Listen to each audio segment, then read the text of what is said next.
Prince of Persia, Splinter Cell, Assassin's Creed, and Ghost Recon. What do all of these video game franchises have in common? These are all developed and published by Ubisoft. We can say that Ubisoft has been and still is one of the most powerful video game publishers ever since the day it started releasing video games. But it has still not been able to escape the criticism that many of the AAA titans face today.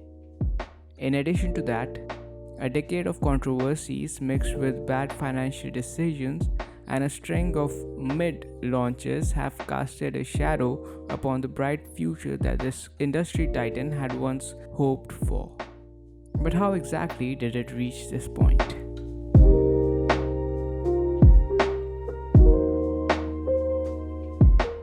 In the last 7 months, Ubisoft has already cancelled 7 games. Chief among them were Splinter Cell VR and Ghost Recon Frontline. The downfall of Ubisoft, however, started long ago with the launch of Watch Dogs, when the publisher found itself in the controversy for false advertising. It was a new generation of gaming. The PS4 and Xbox One had launched a year prior. It was all about the details now. Many reviews bashed Ubisoft for falsely advertising the graphical performance for the game in the trailer. Though innovative with its hacking mechanism and its incorporation in the open world, the mixture of side missions, bland environment, and a one-dimensional protagonist made the game dull and uninspiring.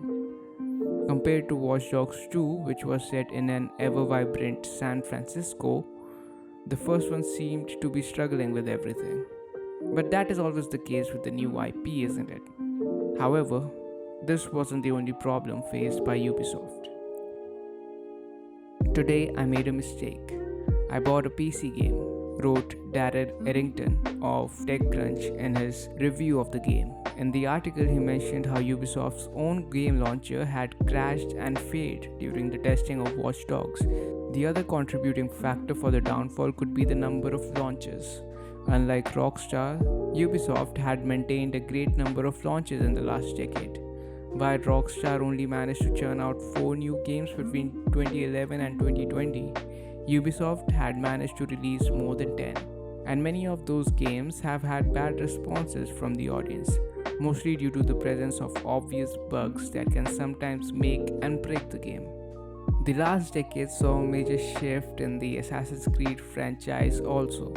From a stealth adventure game, the franchise saw itself turn into a Witcher-esque RPG-style action and adventure game. However, for the next Creed game, Ubisoft has claimed that they are going back to the roots. All of this is not even half of what went down at Ubisoft in the previous decade. During the lockdown period, Ubisoft was again embroiled in a controversy, but this time it was much more serious. According to the complaints filed by the French worker union and 2 Ubisoft employees, the company was targeted as a legal entity for institutional sexual harassment. In fact, the survey revealed that 25% of Ubisoft's workforce had seen or experienced workplace misconduct. Despite many of the top officials resigning, Ubisoft had remained mostly quiet on all of the allegations in the beginning. After a sudden purge of the workforce, Yves Guillemot, Ubisoft's CEO, had to give a statement saying that they are committed to implement profound changes across the company and improve and strengthen their workplace culture. All of these allegations combined with mediocre game launches were enough to make Ubisoft cancel half of the video games that it had scheduled for launch. And I haven't even talked about the other point, which I won't talk about because it would take more time. It is obvious that the video game industry is now seeing more competition than ever, and with indie games sharing the same limelight as their AAA counterparts, it is up to the developers of these big budget franchises to do something new. For now, let's see what the new decade has in store for Ubisoft.